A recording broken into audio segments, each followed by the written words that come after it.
Hare Krishna everyone and welcome to your very own Shri Hari Ghosh channel. आज जो हमारा topic है वो एक बहुत ही सुंदर विषय है क्योंकि आज हम जानेंगे विश्व पूजिता वृंदावनी देवी तुलसी के बारे में. आज डिस्कस करेंगे 8 फैक्ट्स अबाउट देवी तुलसी. तो लेट्स बिगिन. फैक्ट नंबर 1 ये है कि देवी तुलसी सभी प्रकार से शुभ और पवित्र है. ऐसे कि देवी तुलसी जो एक पौधे के रूप में है, अगर कोई उन्हें देख भी ले, किसी को उनके तुलसी पत्र का स्पर्श मात्र भी हो जाए, सिर्फ उनका प्रार्थना मंत्र या प्रणाम मंत्र कोई सुन भी ले, या फिर जो हम सब अभी कर रहे हैं, देवी तुलसी के बारे में सुनना, या कोई भी इस तुलसी के पौधे का बीज तक बोले, तो उस व्यक्ति को सौभाग्य और शुभता प्राप्त होती है. और ये भी माना जाता है कि जो भी व्यक्ति देवी तुलसी के संपर्क में आता है, उनकी शुद्ध भाव से पूजा करता है, उसे वैकुंठ धाम में प्रवेश मिलता है. फैक्ट नंबर 2 भक्ति में तुलसी के पौधे की पूजा का बहुत महत्व है. वो इसलिए क्योंकि श्री कृष्ण को तुलसी का पौधा अत्यंत प्रिय है और उन्हें सबसे ज्यादा तुलसी की पत्तियां और कलियां पसंद है, और इसी कारण से भक्तों के घर में 1 या 2 तुलसी के पौधे होने ही चाहिए.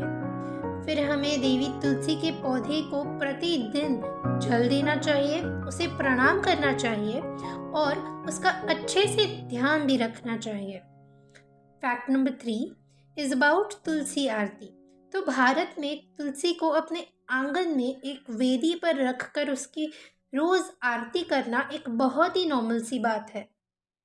अब जिनके लिए ये पॉसिबल नहीं है, क्योंकि कुछ लोग फ्लैट्स में भी रहते हैं या कोई भी रीज़न हो दूसरा, तो वो लोग अपने पूजा घर या मंदिर के कमरे में तुलसी की आरती कर सकते हैं.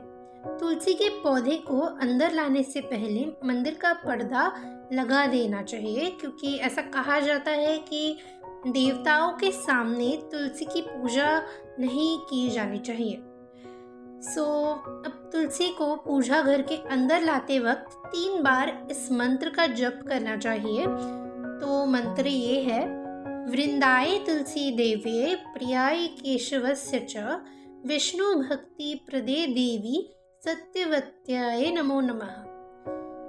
तो इसे 3 बार रिपीट करना है, ये मैं डिस्क्रिप्शन बॉक्स में भी दे दूंगी.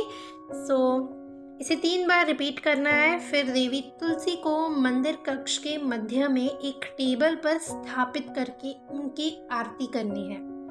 फैक्ट नंबर 4 तुलसी भगवान विष्णु की पूजा के लिए अति आवश्यक है. तुलसी के पत्ते संध्या काल के या रात्रि के समय तोड़ने नहीं चाहिए.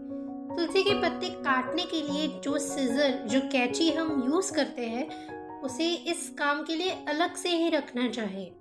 देवी तुलसी को जल चढ़ाते वक्त और उनकी परिक्रमा करते वक्त हमें अत्यंत सावधान रहना चाहिए, ताकि हमारे कारण देवी तुलसी को कोई कष्ट ना हो, उन्हें कोई ठेस ना पहुंचे, क्योंकि तुलसी कोई साधारण पौधा नहीं, तो एक महान और शुद्ध भक्त है. फैक्ट नंबर 5 तुलसी की मंजरियां दिखाई देते ही उन्हें काट देना चाहिए, वरना तुलसी के अनेक पौधे हर जगह उगने लगेंगे और उनकी देखभाल करना मुश्किल हो जाएगा. हाँ, पर अगर अच्छे से रिस्पॉन्सिबली देवी तुलसी के पौधे की हम अच्छे से केयर कर सकते हैं, देखभाल कर सकते हैं, तो फिर ठीक है, कोई प्रॉब्लम नहीं. क्योंकि एज आई सेड कि तुलसी का पौधा स्पेशल है, वो सिर्फ पौधा नहीं, साक्षात देवी तुलसी का ही स्वरूप है और श्री कृष्ण की सबसे बड़ी भक्त है. फैक्ट नंबर 6 तुलसी को ऐसे स्थान पर ही रखें जहां प्राणी उन्हें परेशान ना कर सके. यूजुअली डॉग्स तुलसी पर पेशाब करना पसंद करते हैं और बकरियां, मूषक उसे खाना पसंद करते हैं. इसीलिए ऐसे प्राणियों से हमें तुलसी को दूर ही रखना चाहिए.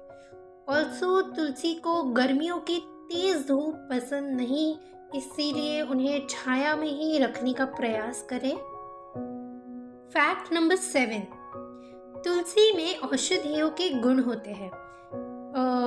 पर ऐसे औषधियों के गुण होते हुए भी भक्त कभी उसे औषधि की तरह नहीं यूज़ करते, उसे औषधि नहीं मानते, क्योंकि वो एक शुद्ध भक्त है और हमारे लिए पूजनीय है, हम सभी भक्तों के लिए।